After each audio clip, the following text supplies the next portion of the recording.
il y a peu, à l'initiative d'un potier très célèbre dans le monde entier. Sico, je peux causer, ça ne te dérange pas?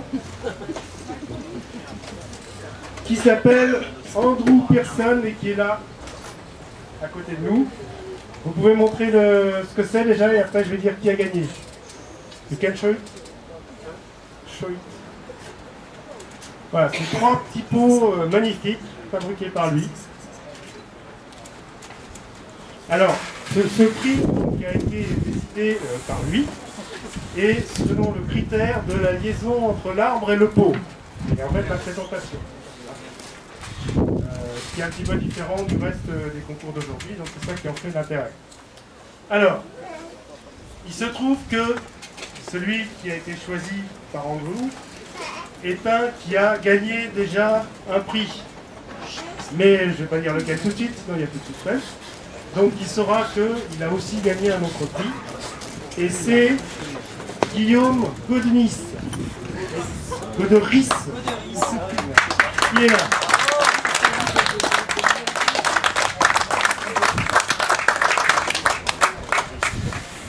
Voilà. Alors on va savoir l'arbre quand tu auras compris. Bientôt. Très bientôt. Bien, maintenant on va passer à la partie la plus importante de cette récompense, de cette cérémonie de récompense des prix. C'est le challenge. Alors le challenge, je rappelle que ça concernait non seulement des individus, mais surtout des clubs. Donc, ceux qui ont gagné, ce sont les arbres, déjà. Les arbres propriétaires, et le propriétaire appartient à un club. Donc, il y aura le vainqueur qui sera le propriétaire, et en même temps, son club bénéficiera de lots particuliers. Après, à l'intérieur des clubs, ils se débrouilleront parce que ce sont des lots à partager, mais ça, c'est pas notre affaire. Alors, avant d'annoncer les vainqueurs, je vais indiquer qui faisait partie du jury. Comme ça, si vous voulez leur taper dessus, vous savez qui c'est, hein, ceux qui ne sont pas contents. Je commence par le représentant de la Fédération française de bonsaï, Freddy, bien connu, qui hante toutes les expositions et les événements bonsaï depuis au moins 50 ans.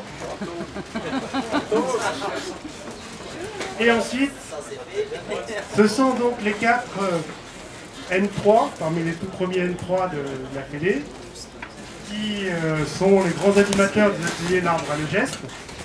Donc je vais les citer dans un ordre complètement au hasard.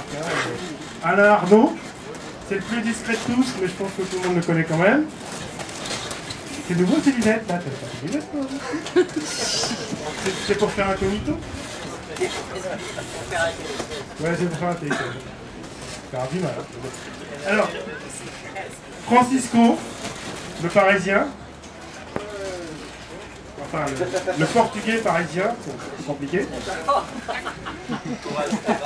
Basque aussi, pas un premier.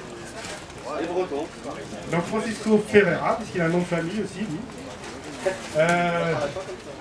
Thierry Font, dont tout le monde connaît la tignasse qui hante toutes les expositions de France et de Navarre depuis longtemps aussi. Et puis alors Patrice, bon alors là, c'est même pas la peine de se présenter. On l'a pris avec nous parce que, uniquement, il a fait le grand lot. Le gros lot comme on veut. Et, il faut reconnaître, pour une fois, il a fait quelque chose de très beau quand même. En fait, c'est un cachette, ça.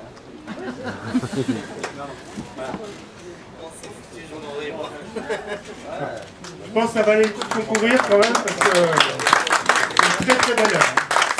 C'est inspiré d'un kakemono japonais, sauf que le texte là dit bonsaï, donc la voix du bonsaï. Alors c'est en céramique, c'est du raku. Et derrière, il y a marqué courant, mai 2010, félicitations. Donc je ne sais pas encore pour qui. Ah ouais.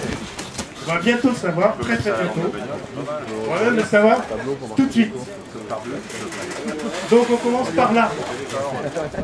Alors je sais que ça va en surprendre quelques-uns, parce que c'était pas l'arbre le plus imposant, ni le plus, comment dire, sans vexer personne. Disons que c'est un arbre qui est discret, qui est relativement discret, mais qui est très beau, et qui a donc eu toutes les voix du jury. Hein. Ils ont pas trop de mal à se mettre d'accord. Ils n'ont même pas eu besoin d'en venir aux mains, donc c'était bon signe. C'était limite. Oui, c'est limite, mais bon. Donc c'est presque l'unanimité du jury, en tout cas. Il s'agit d'une potentille qui appartient à David... Oh, c'est mal écrit. Jounet. Jamais. Oh, pardon. David Jamais. Donc, elle se trouve... Attends, je vais donner les... Mais si, si. Bon, on va tout de suite lui donner de l'eau comme ça. Il sera mouillé. Voilà. Elle se trouve, pour ceux qui veulent la voir, et j'en profite pour dire que juste après, il va y avoir une visite commentée de l'exposition là-bas, du Challenge Club. Elle se trouve, quand on arrive, quasiment juste en face de l'entrée. Je le reprécise parce que c'est vrai qu'elle est petite par rapport à beaucoup d'autres arbres qui sont très gros, et on risque de passer devant sans la voir. Alors, pour lui, c'était donc espèce de machin en racoup là. Et pour son club. Déjà à la base, j'étais mes moyens quand même. Au point où c'en est. Hein. Bon. Alors, pour le club, il y a. Je ne sais pas combien ça met 5 kilos donc de Magic Gold et 2 flacons de Tonus V. Je crois que le tout est offert par Sumo Banzai. Offert par Sumo Banzai. Donc je ne sais pas qui est le représentant du club, s'il est là. Sinon, c'est peut-être qu'il prend. Voilà. On passe au deuxième prix.